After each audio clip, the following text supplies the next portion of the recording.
All right, well, we'll go ahead and get started. We are called to order. We're actually continued from our original meeting that was held on February 23rd. And we just have a few items on the agenda tonight. Outside of calling the meeting to order, which is our first agenda item, we'll have a request for approval of resolution 2021-10, which is a resolution approving the stormwater system user fee increase. And as we all agreed in our previous meeting, and no objections were noted on the 23rd, that would be the only item that we would discuss here tonight in this continued meeting. So once we finish that, we'll move to adjournment. So we'll start off with our legal department. Mr. Schilling is here, and Ms. Rice, and we'll see. And I believe Mr. McKim has some information as well that will be presented. So we'll start with Mr. Schilling and Ms. Rice for their presentation. Welcome both. Thank you very much. Yeah, this is a resolution requesting council approval for a stormwater rate increase. And the rate is currently about $35, and this would double the rate to about $75.77. Statutorily, the rate is recommended by the Stormwater Board, and the rate has to be reasonably related to the costs of operating and maintaining the stormwater system. The Stormwater Board is required to do a study and conduct a hearing on those issues. So the Stormwater Board did perform a financial study about what kind. They developed 3 different program agendas and had a financial advisor tell them what rate they needed to achieve each of those agendas. And so the Stormwater Board selected the middle agenda, the middle rate, as being the one most desirable for Monroe County, conducted a hearing on that rate. We had several citizens show up, and most of them were in favor. The ones that were against were under the impression that it was a monthly increase to $75. And once they found out that was not the case, they seemed to be satisfied. So the Stormwater Board recommended that middle rate of $75.77 for council approval and then county commissioners approval. And so that's what this resolution is designed to do, is to seek or to obtain council approval of that recommendation from the Stormwater Board. And that's why we're here. Got it. All right. Well, thank you for that information. Ms. Rice, did you have anything in addition to that? No, I think that's a great summary, but I'm here and happy to answer any questions you might have. Okay. So I want to start first with a round of questions, see if there's any questions. And then but I do want to get to Mr. McKim's presentation. So we'll do one round where council members have the opportunity to ask a question first based on what Mr. Schilling just presented. And then we'll have Mr. McKim present information that he's prepared. Does anybody have any questions initially here for Mr. Schilling? Yes, Ms. Hawk? Yes. Oh, will Councilmember McKim be presenting the documentation that was sent to us by email showing the break-even amount, the alternative number 1, and so forth? Is that going to be a part of your presentation, Councilmember? Yeah. Yes, basically all I'm going to do is go over that sheet, which is extracts information that was already in the SG report. That's what I plan to do. Right, because the question I had, just a general question, was when it was showing the difference between what our amount is and what the city or the town of Beltsville is. It was showing for our amount, I think it's called the equivalent rate or whatever, for residential. It wasn't showing what the commercial or church or whatever how much that would be. I don't know how that's figured with the city and the town of Ellisville, whether they're figuring it the same method as we use. But one of the questions I had asked at last meeting was for us to have an example of what it would be for a commercial, so that we wouldn't give the wrong impression as though it was simply going to be $70-some versus for some of these businesses or churches, it's going to be many hundreds. I don't know, maybe thousands. I don't know. I mean, I don't have the answer to that. Did anybody look that up for us? Do we have anybody? And I know that we have some folks that are in the attendees group staff. I don't know, one of our county commissioners, if anyone looked into that question, or if anybody on the stormwater board. Yeah, I did not look into that, but we should be able to get that information from the rate file that goes out. We could find out what, and I don't know, I don't have access to that information myself, but someone from stormwater, if they're on, they might have that. Yeah, this is Antonia. I'm the MS. Yes, Antonia Henrys. Yeah, I can just add a little bit to that conversation if that's okay. Yes, please. So any non-residential property is billed based on their impervious surface on their property. And then that is calculated by a multiplier based on ERU. So, for example, if you have a commercial property with quite a bit of impervious surface, you would find just a multiplier to use the base rate of $75.77 or the current of $35, and then multiply it by the impervious surface calculation. So, for example, I have a Duke Energy substation on North Lee Paul Road. It's 19.36 ERUs. So their rate would basically just go up 115% from $680 annually to $1,460 annually. So we're not changing how those are being calculated. We're just changing the ERU rate. Mr. Kim? So just to phrase this in a way, if we to pass this as presented tonight, and anyone in the unincorporated area of the county annual stormwater bill would increase by 115.5%.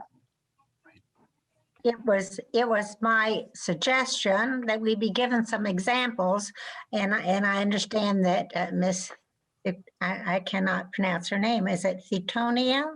Yes, ma'am. Whatever her name. She understands exactly how she's saying it. I would say that most members of the public, and maybe some of us here, don't have that right figured out right in our head. Oh, well, if they were paying X dollars. But it seems to me, if we look up some whatever company or these people that's out in the Richland TIF, they're going to be paying this. Everybody's going to be paying it. So you can look that up to say how much is it they're going to be paying. I'd like to see what is we're asking cooks to pay when we're trying to encourage them to create jobs.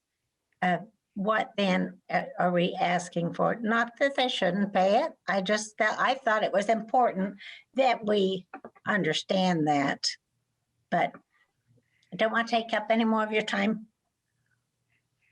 So I just literally, I pulled out a church in the county, random, I'm not sure which one it is, but they, deep sized parking lot, and their current stormwater was $24. So then that would go up $480, about $450 under this proposal. Okay, I'm having a bit of trouble hearing you, Jeff. You want to repeat that, please? I just picked out one example of a church, almost at random, that go up from 284 to approximately 40.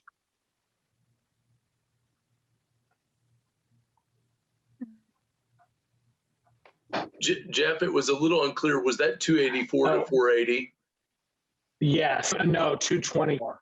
But apparently, my signal not working, my audio not working. Yeah, it looks like we're having a bit of a video or a audio issue on your particular feed,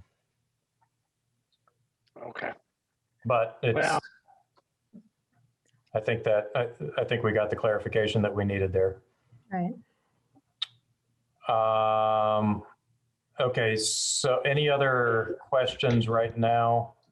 Any other comments? I just want to make sure that everyone understands and knows what it is that we're voting on tonight, and that is the resolution 2021-10. And that, and I think I'll probably consult here our attorneys just to make sure, but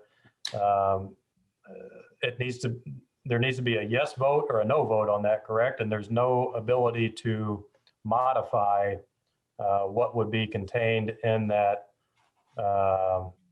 proposal. That if that were the case, if the council wanted to modify that, they would basically have to vote no tonight and then request that the Stormwater Board come back with a different proposal at some other rate later. Is that right?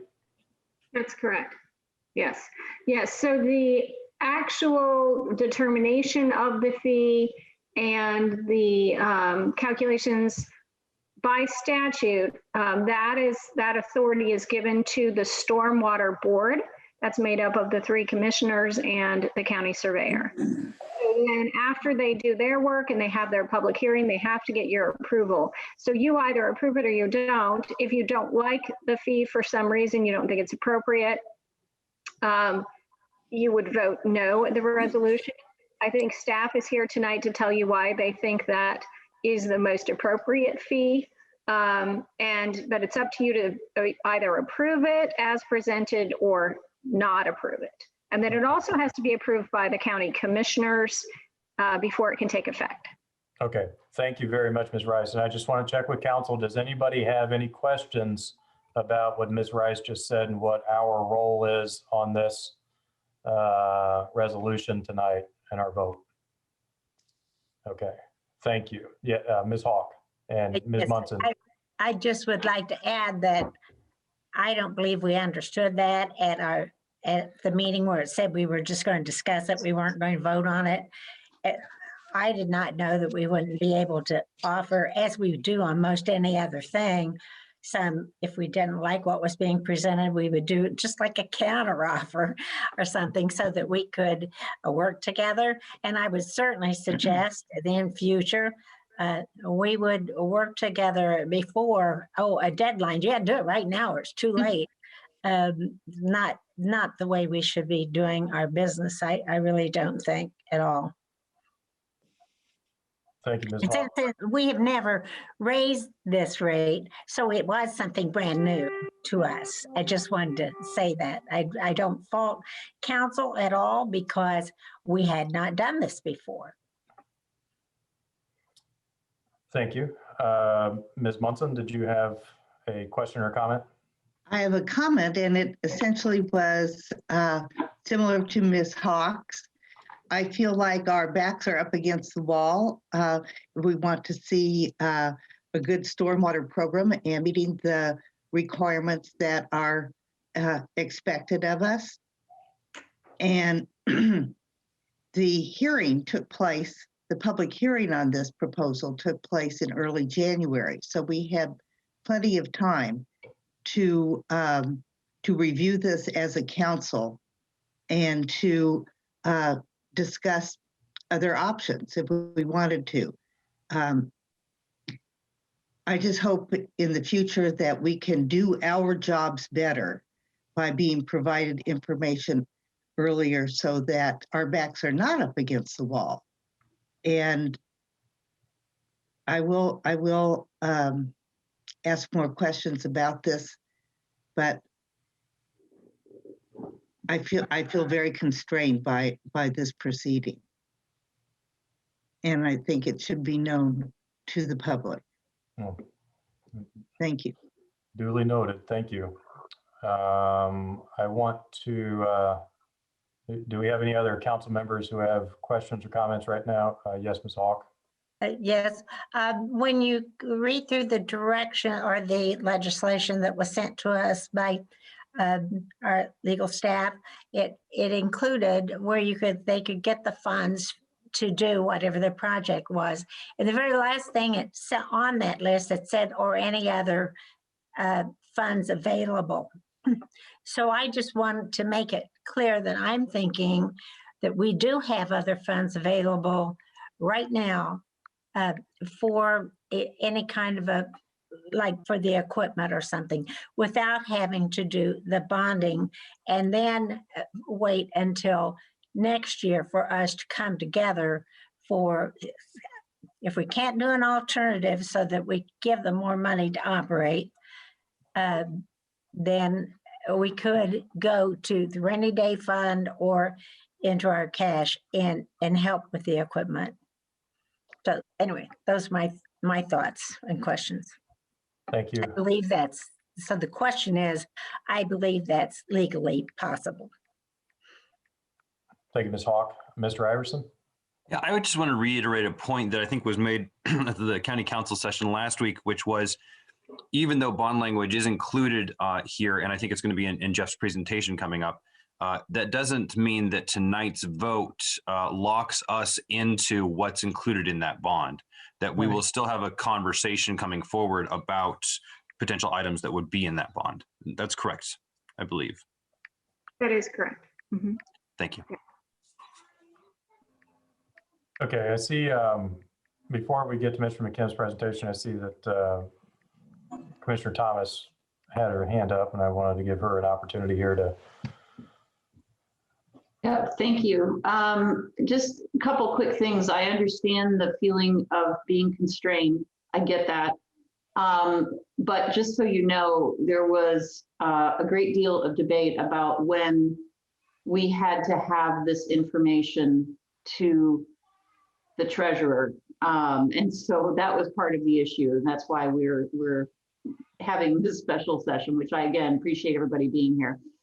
The other thing is we passed, the Stormwater Board passed this request on to the council before we even knew that we were going to have these new requirements coming from the state.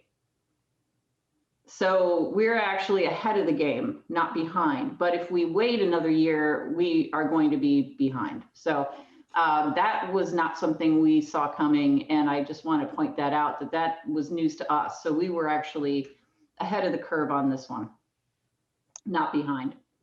And I think, Councilmember Hawk's question about whether other funds can be used to pay for stormwater expenses is something for legal to address. I think that's a good question. But I would ask you to consider this tonight. I know it's not ideal, but we're all in this situation together. So thank you.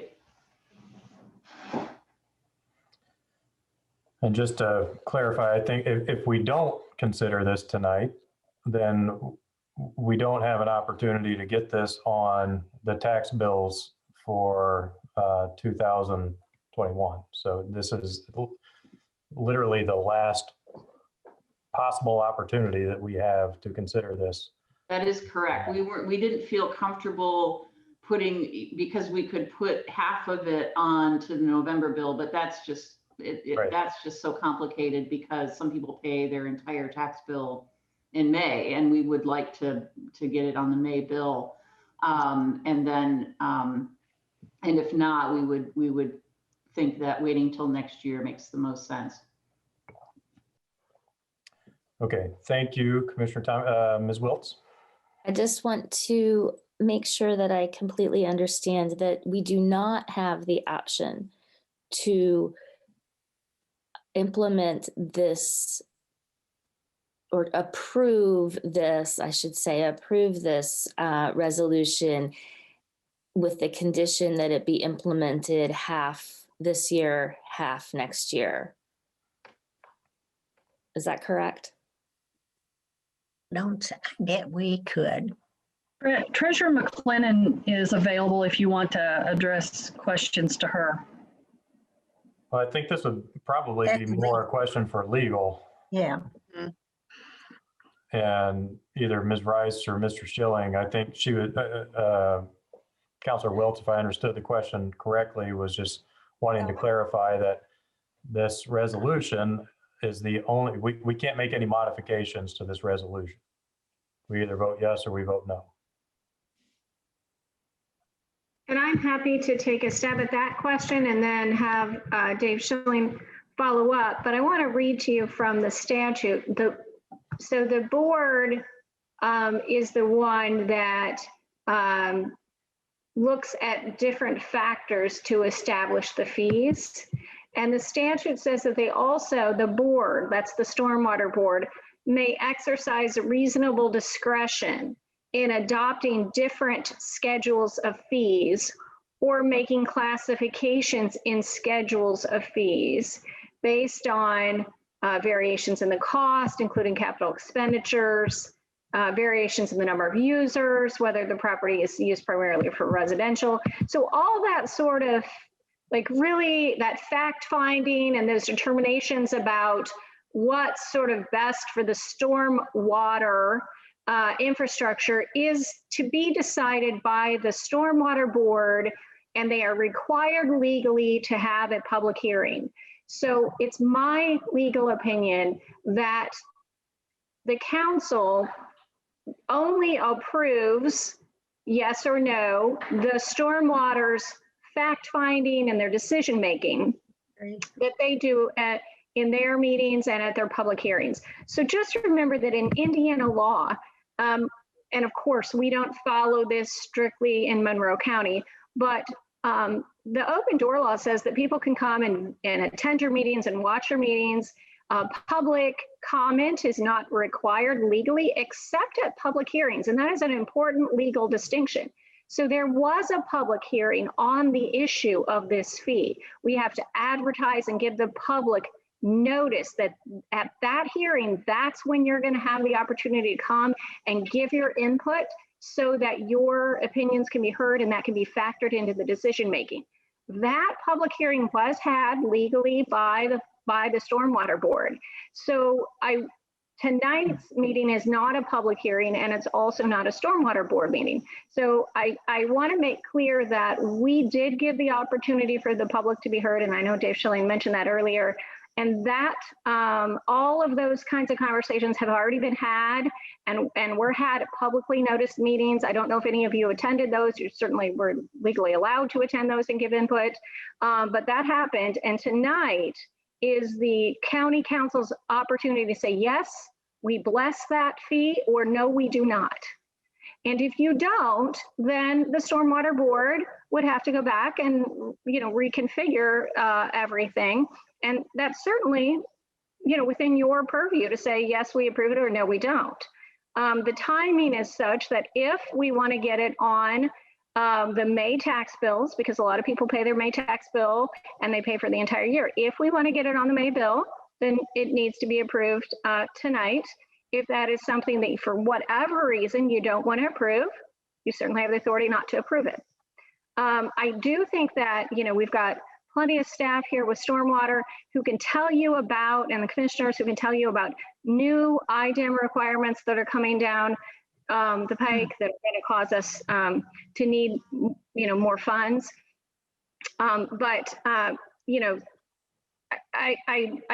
So the short answer, Kate, is no. I don't think that you can mess sort of with the fee and say we want it to be in 2 installments, not 1, or half this year, half that year, because I think that's the authority of the Stormwater Board to get to do that kind of structuring. Dave, jump in and tell me if you disagree with me or if you think that that's right on. I think that's right on. Okay. And man, a few words. Thank you, Dave Schilling. Is it okay to speak? Yeah, please go ahead. Okay, so I just wanted to, I know there's been a lot of talk about the bonds and the projects and where stormwater is today. I don't want to take up a bunch of your time. When I took over that portion of the department, there was a little bit over, say, $3 million sitting in that account. We have moved forward of getting new crew members. We've moved forward on getting projects designed out of the long range plan, things that had not been tackled before. So then once we got to this, this part of the process of deciding how we wanted to move forward, we realized, and we have discussed way before January, that we foreseen that this fee was going to need increased. We've probably discussed it. Practically, it has been mentioned at every stormwater board meeting over the last year. We knew that direction once we were seeing the design costs coming in. So, I mean, I know it's putting you on a time crunch, but it's something that it's been in the newspaper. We've put it on our stormwater. We've discussed it at the stormwater boards. And about the bonds and the projects and moving forward. And I know we've had discussions last week on the annexation and such. As I talked with Kelsey today, you know, that's kind of a direction that we have to see what the stormwater board wants to do with these projects. You know, a Baby Creek costs $1 million.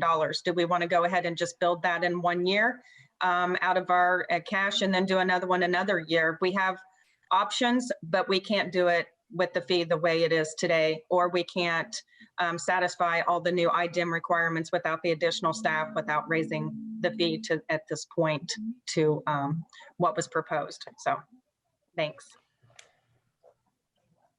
Okay, thank you. Do we, I think based on Ms. Rice's response and answer to Ms. Wiltz's question, we're probably ready to hear a motion. I thought you were going to hear Jeff McKim's presentation. We will, and I think we'll hear that as soon as we get the motion.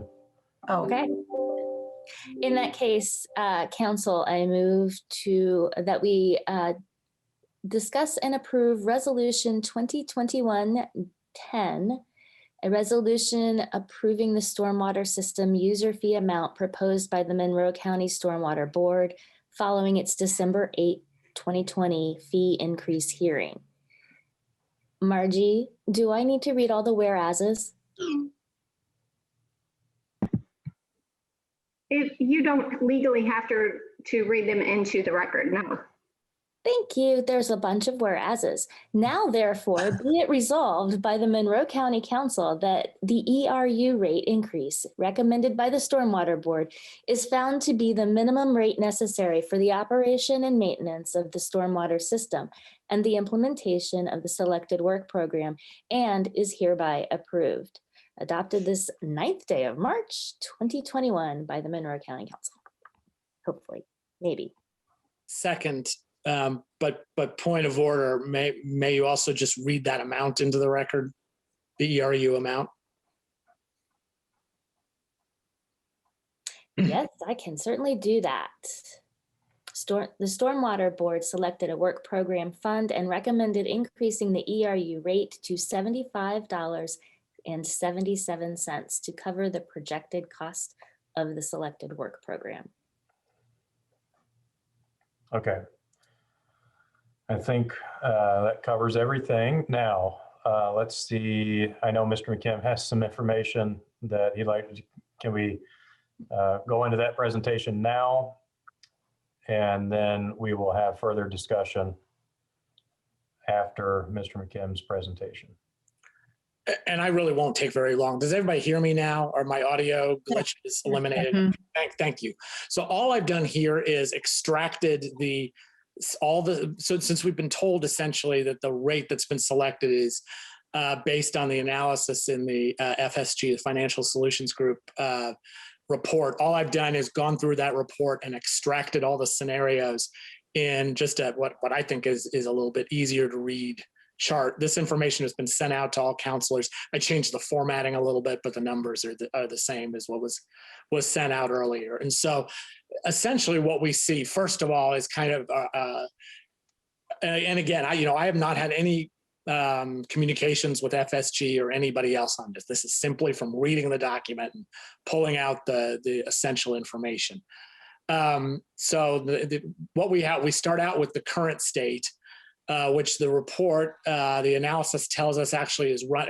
And the current state, of course, means no change to the proposed rate, remaining from 35.16, remaining at 35.16. But this scenario runs at a deficit, and so it doesn't bring in enough revenue even to service current needs and current expenditures. The next scenario would essentially be a break-even scenario that would keep all of the same existing functions, but eliminate the deficit, and that would involve bringing the proposed rate from 35.16 a year to 37.62 a year. And by the way, these proposed rates, you won't necessarily see all of these directly in the FSG report. They're expressed as increased percentages in the FSG report. So I had to back into the rate. So that's why if you look for that exact number of 37.62, you might not actually see that, but it represents the percentage increase that the FSG report called for. Then alternative one, essentially only, and I colored the, I have these kind of blue colored headings in the cell to cover the various elements that are added essentially to the stormwater program to generate each rate. So alternative one simply added $25,000 in necessary fleet maintenance, and that represented an increase up to 3832. Then they had three scenarios, alternatives 2, 3, and 4, each of which had a 10-year bond and a 20-year bond amortization schedule option. All three of those alternatives, 2, 3, and 4, had $100,000 a year in fleet replacement costs, $130,000 in field crew and inspector additional salaries. We talked about that fairly extensively at the work session, the need for those positions, and some amount of new equipment. The plus debt plus 3 bonds for a little over $10 million for alternative 2, about $7.5 million for alternative 3, and $4 million for alternative 4. And then, as you could see, each of those scenarios had a particular amount that was calculated for debt service plus coverage for the debt service. Now, understanding that it's already been made clear tonight that we're not voting on a bond, that simply adopting a rate does not mean that we're approving a bond, and the Stormwater Board may choose to use that amount of additional revenue to spend on current year capital projects as would be approved by the Stormwater Board and as the County Council would vote on the budget. So but the debt service plus coverage was included in the calculations that justified these rates. So that's where those numbers come from. And as you can see, alternative 3, the 10-year bond, is the alternative that was chosen that would generate the requested rate at $75.77 per year. And I also included, just purely for comparison's sake, the ERU rate for the city of Bloomington and the town of Ellisville. That's just purely for comparison. So I just wanted to kind of pull this out so we can see kind of at a glance what each scenario involved and what actually went into calculating that proposed rate in the FSG report. Very good. Thank you very much, Mr. McKim. So let's see if we have any questions now from Ms. Wiltz. Yes. This isn't a question. I'd like to just quickly amend what I had read. I read that we were talking about adopting this on March 9th, and it's March 1st today. So just for the record, we're doing this on March 1st. That's it. Okay. So if there's no objections, the the motion will be amended for March 1st rather than March 9th. Okay, no objections are noted. All right. Do we have any questions on any of the information that Mr. McKim or on Ms. Wiltz's motion?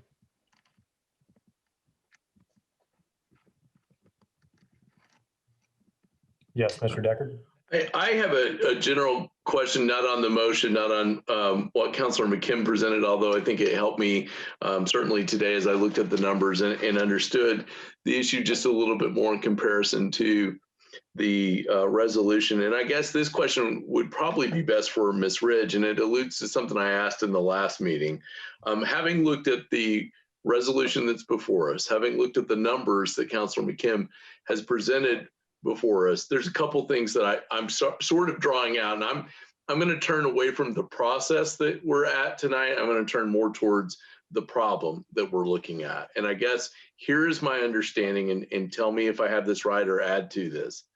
We have new IDEM compliance. That's finally the state's doing that, and it's coming down to us. It's moving quickly. That will increase costs. We currently are running this fee, and we're doing so at a deficit, therefore meaning that what we're doing is insolvent to the task of what really needs to be done. We have projects that also add into that mix, plus the compliance that we talked about with the state.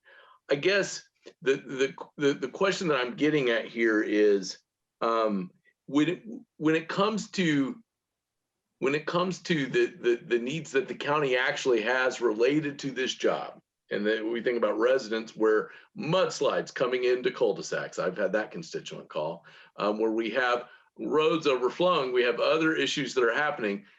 We currently, under the current fee structure, are not able to fully meet the needs that we have because we're running at a deficit. And what's more, we know that when that damage happens, somebody is paying for that. That doesn't just walk away, or the lack of productivity when a road closes forever. I mean, I'm probably poorly speaking to what your folks do an excellent job with or attempt to, but the money is running short right now, and it looks like it's been for a minute or two. So you are correct. If we keep at the rate that we're going, and I think that's why we've been discussing it for so long, if we keep as we're going, we would break the bank. We would not be able to keep up. The requests that we have we have probably, like I said, about 150 open requests of problems that are a little bit larger than our crew, things that would have to be contracted out, projects that are not appropriated for. So at this rate, we cannot keep up with that.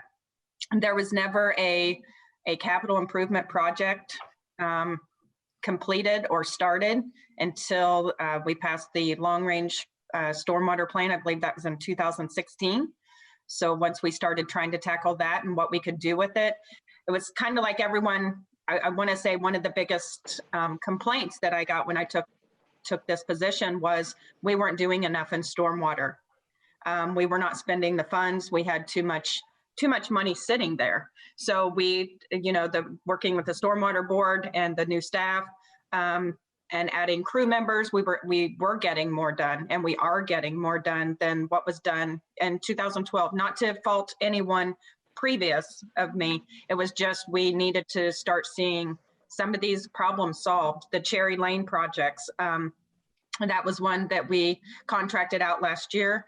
The contractor, it was a $500,000 project just for that. We are still doing that project and replacing each culvert along Cherry Lane to help with that overall flooding problem on Fairfax Road. So there's many issues out there, and they continue to come in on a daily basis. So no, with the way things are right now, we could never keep up with the process and get some of those areas corrected and some of those areas fixed that have a flooding issue. And just so I got it right, and I know there's a lot of public watching, 150 in the backlog. Those are Monroe County citizens and or needs and or businesses, somebody saying, Lisa Ridge, come out here, fix this. Why isn't it being done? Mm-hmm. Absolutely. 150. 150 open. We close what we can as we get a daily, we get a request. We investigate every single one of those requests. We prioritize it, whether it be high, medium, or low, on whether or not we can do it with our crew in-house, whether it's something that we would have to contract out. And I will tell you, there's some problems out there that we will never be able to fix. It might be somebody that has built a house in an area that we can't change the water flow to help where they built their home, or there's some things we will never be able to fix. But with the direction we're going, we saw it going this direction with the cost of the projects, the bigger projects, the ones where people are, misplaced from their home for 3 months down on Stip Road.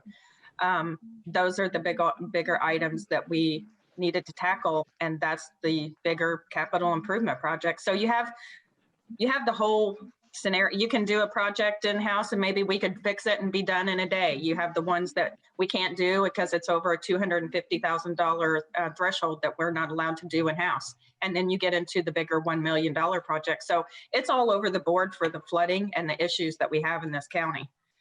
That's one reason why we need the inspector, to try and not create so many more problems that we've already created. Thank you. And I guess just the last thing, ideally for those houses where something's been in for a long time, but the water issues will never be able to fix that.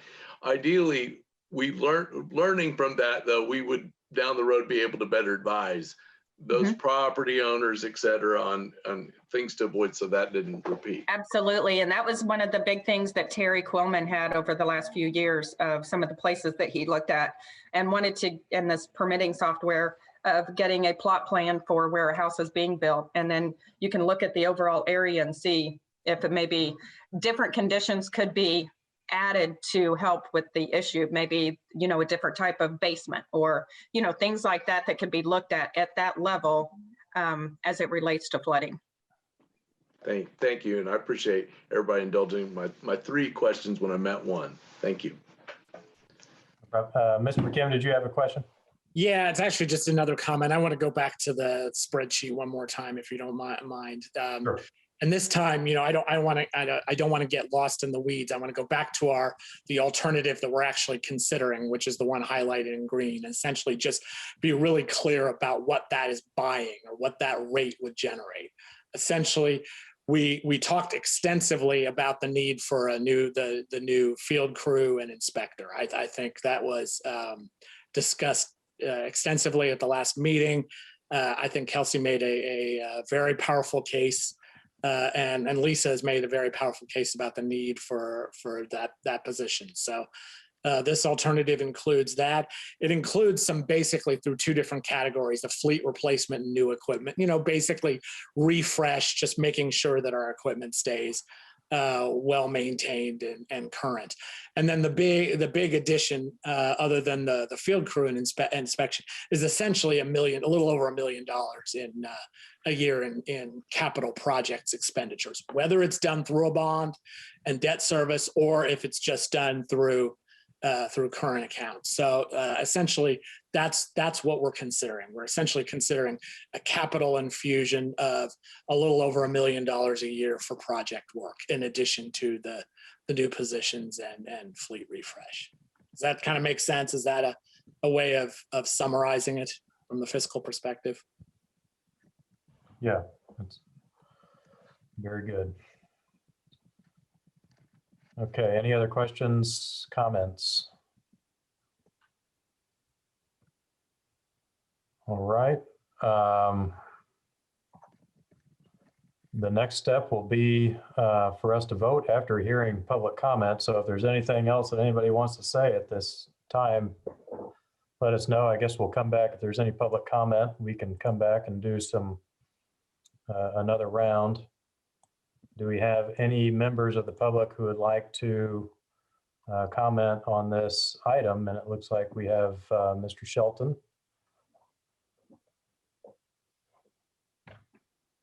Welcome. Thank you. Good evening, Council. I don't think you've really got any choice. One thing the Chamber has urged on the city side, and I would urge here, and I think Mr. McKim brought it up at your meeting of the night, is we really need to be doing this, a review and adjustment on an annual basis. It's very difficult for businesses to deal with these kinds of sort of surprise, well, maybe they're not surprises, but these jumps all of a sudden rather than a gradual thing. So I would certainly encourage you to do that. And then I think just as a person, you've got to consider climate change. I think handling water is going to just be really, really important. So I really don't think you've got any choice. Thank you. Yes, we do. Thank you, Mr. Shelton, for your comments. Any other public comments? I do not see any. So we'll go back to council for one last round of comments or questions before we vote. Do we have anybody? Yes, Mr. McKim. Oh, I did just want to kind of thank Councilor Hawk for bringing up the issue of commercial and religious institutions, just because we talk about this ERU rate as it applies to single family residential, which is obviously going to be the vast majority of the stormwater customers. But yeah, we do need to make it clear that it does affect businesses and industrial customers and nonprofits like religious institutions and other nonprofits that have impervious surface, who may have impervious area at a greater area than the equivalent residential unit. So I think that is at least appropriate. I definitely support this, but I think that I think Mr. Shelton's point about being more resilient with respect to climate change is really important, a really important aspect of this. But I do think it is important to understand that it isn't just single family residential customers that are paying an increase. Thank you, Ms. Hawk, and then Mr. Iverson. Yes, I think we need to remember that we also have a lot of multifamily residential out in the county. And so this is going to cause, the landlords are going to just tack that onto somebody's rent. And I would have been really happy to negotiate something that we could all live with and feel good about in this time when we have so many people out there who are just wondering if they're going to be able to make that next house payment or whatever. This has been a tough year for the people of this county and the businesses of this county. And so I just think that this is just not the right year to tack on such a large increase. I believe that we should have been doing that regular every year, that allowable growth, just like we do with property tax, the allowable growth, so that we could have kept pace. I don't know why we didn't. It's not up to us to do it, but I really believe that when we're sitting there with the kind of money that we have in our cash, that we had money to spend on many other things, that a lot of people in this county would have said, look, let's hold back on some of that money. This is just, it pains me to think that this would go through at this rate, rather than giving us a chance to say, let's do part of it this year. Let's give everybody a chance to get settled with their jobs and with their businesses and see where we are this time next year. It would seem to me a whole lot a more humane way to do it. And that would also be able to go into our cash and be able to help out with the other needs that they need, because it doesn't all have to come from stormwater. So my 2 cents. I'm sorry, we're not going to be able to have a conversation to come up with something we can negotiate someplace in the middle. Thank you, Ms. Hawk. Mr. Iverson. So I'm definitely in support of this, and I have 3 reasons why I'm in support of this. First is this concept of environmental resiliency, and I want to in particular point out and thank Kate Wiltz for bringing this up at the last meeting. I think it's really important to hear from council on why environmental resiliency is key, And I would really point to the work of some of the folks at Indiana University.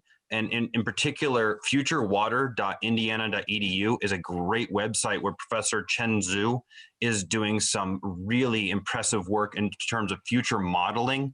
And that really puts a fine point on this investment, is that we don't right now know the extent to which drought and or flooding will occur in which areas of our watershed. And I think Professor Zhu's work is really important. Futurewater.indiana.edu is a great website that you should all check out. The other area that I think is really important for this type of investment is, as we think about water changes, the Hoosier Resiliency Index put out by the Environmental Resilience Institute is really important to think about how changes in flooding or changes in drought are going to be affecting those of lower socioeconomic status, those of traditionally underrepresented minorities that live in our communities that can, we want to make sure that we're taking that into account too. And lastly, I think this investment is really important for resiliency because this is the department that that has individuals that have where they have the supporting the Stormwater Environmental Education Team, or SWEET, stumbled over that acronym. And this is a group of professionals representing multiple local governments and agencies dedicated to educating our community about water quality issues. And as you know, in our county, we have great bodies of water that we use for all sorts of things, which leads to my second point why I support this, is that I think it's good for health and it's good for safety. It reduces flooding and improves water quality. And the third point that that I support this is that it's good for tourism. Even during a pandemic, what did we see people doing is they went out and were hiking and they were enjoying our different natural resources. This is good for not only that, but also fishing, swimming. So I'm in support of this resolution because I think that we need this investment, and I think we certainly need to support the work that they're doing, and I think this is the right way to do it. Thank you. Thank you, Mr. Iverson. Any other questions or comments? I guess I'll chime in here. So yeah, I'm going to support this. I do regret that it feels a little bit like it's an 11th hour decision here. And just to kind of go back to something that Councilmember Munson said, and I believe Ms. Hawk earlier in the meeting, it just kind of feels like our backs are up against the wall, and this truly is the last opportunity we have to put this revenue into place if we want to get it done this year in time for May tax bills. So not the way I would prefer to have done it. I'd rather do this in a regularly scheduled meeting and not a continued meeting. I would have rather had a lot more time to discuss this and talk about all the various implications that are involved. As I mentioned in the last meeting, when we talked about the food and beverage tax, it took about 6 years to go through all of those discussions and the debate and the deliberation on it. And this one, we had about just a few weeks to talk about. So I regret that, but I'm going to support it. And I hope everybody else on council does as well too. I think, I do think that on these kinds of things that affect our taxpayers, our residents, particularly a lot of my constituents that are down there in southern portion of my district and Perry Township, that are going to see a pretty sizable tax increase due to some other issues and things with the fire district. I regret it for them as well too.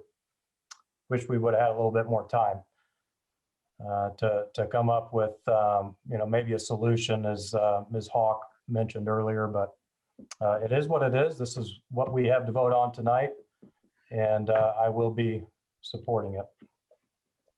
Any other questions or comments? If not, I call the question. All right. We'll do a roll call vote on Ms. Wiltz's motion to approve the resolution.